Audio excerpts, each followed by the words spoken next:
Hi, this is Johnny from UltimatePaperMache.com. This is the second video in a series of showing you how I'm making this wolf mask. It's going to be a display mask for the wall. And yesterday we got all the basic shapes, and today I'm going to show you how I got this eye put on here. Just basic shapes, but it's a real good start. I'm also going to be showing you how I got the nose on here. So let's go ahead and get started. Here's our wolf.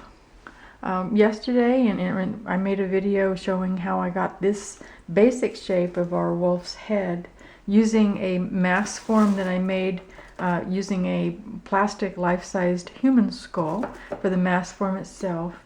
And inside here are the cheekbones of my human.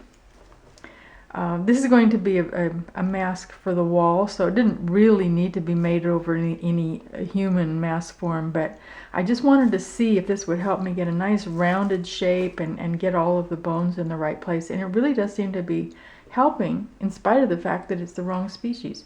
Now we have the, I'll show you up here, we're using a real simple sketch. This just uses the basic geometry. It helps me decide exactly where the eyes are going to go in relationship to this ridge over the top of the muzzle.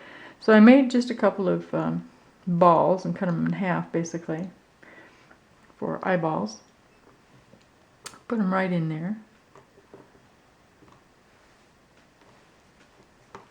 Now I'm going to put in that little membrane that just goes just down at the bottom corner, bottom inside corner of an eye.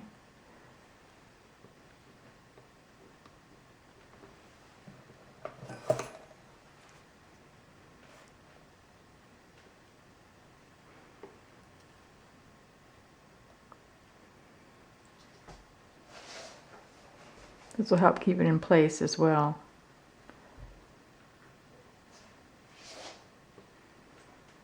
And you can see there's a triangle now. This was actually created, this line here was created naturally by the fact that we moved the wolf's cheekbone up just a little bit. You see that in the previous video. And that created this just natural space for the eye. We'll have to define it a little bit better, but the essentials are there. And we need a little bit more muscle over here. This is actually as far as the bone goes. We have an orbit that goes, there's a space, a circular space on a human skull where the eyeball sits in. But on a canine, it actually is shaped starting here and around this way onto the cheekbone and then back this way. So this part here is actually soft. They don't have the protection quite as much as humans do. I don't know that you really needed to know that, of course. I digress a lot, sorry. So that just fills that in just a little bit more.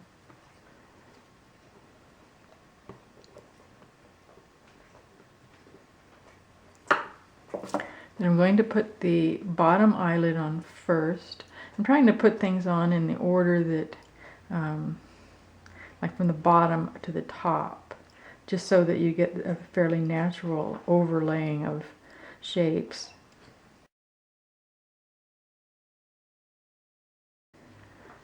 So this is the bottom lid. Of course it winds around.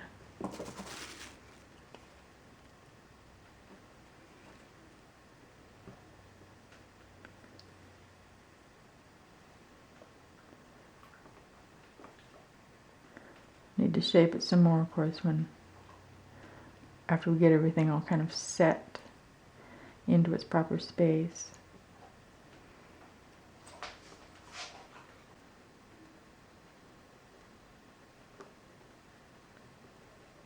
I'm going to put on the eyelid.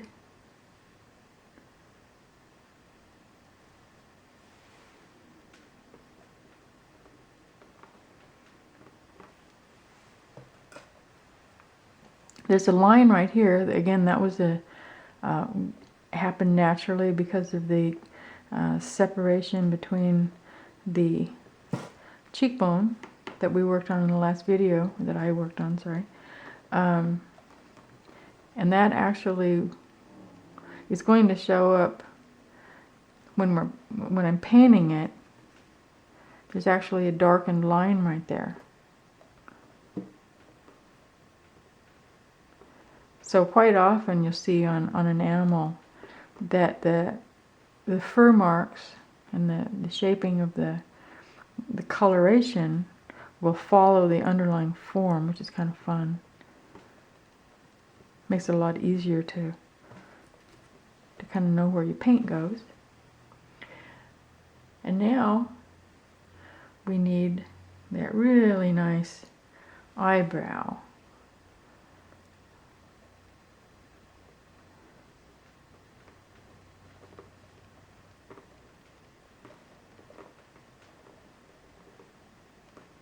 Oops.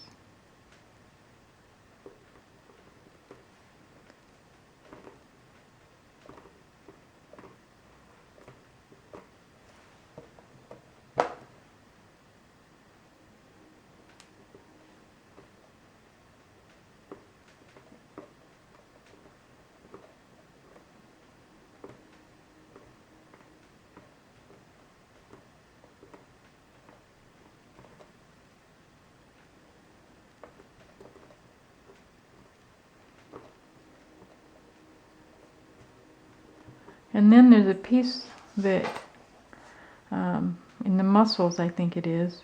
It's possible that it's just part of the coloration of the fur, but it appears, at least on the photograph, that this would end up being just a little bit higher.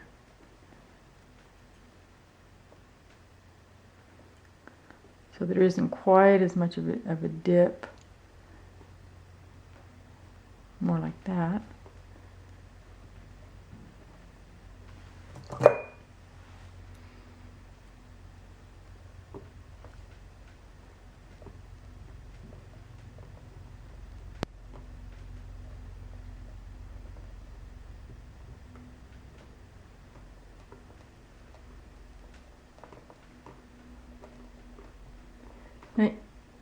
You probably already figured this out, but I'm using a real basic sketch right now to get all the basic shapes. But once I feel like I've got things where they belong, I am going to be going back over to my reference photos just to make sure. And I'll be checking everything 4 or 5 times, probably going over this a lot, just to make sure that everything kind of feels like it's in the spot where it belongs. Like right now, I'm thinking this may be, here we go.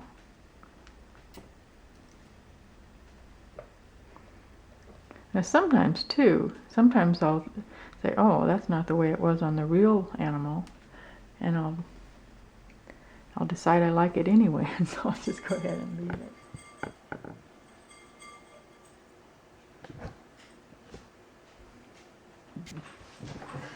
Canines have wonderful noses. I don't know why I like them so much, but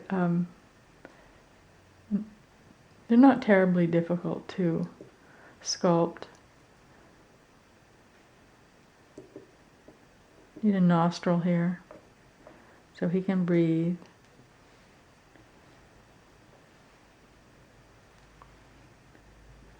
There's an actual flap. This portion of the nostril is actually separated from the rest of the nose.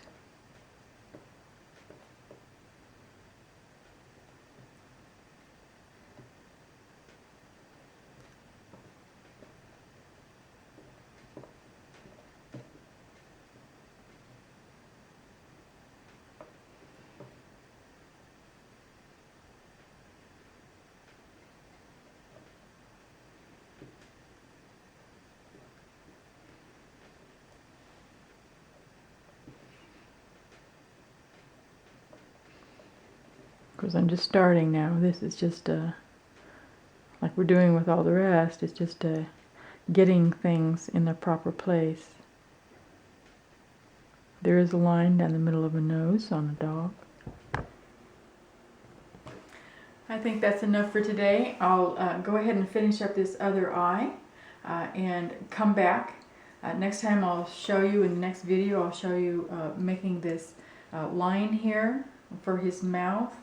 Getting this all nice and even and get everything smoothed off. I'll put the ears on, figure out exactly where those go, which isn't always easy. We'll work on that.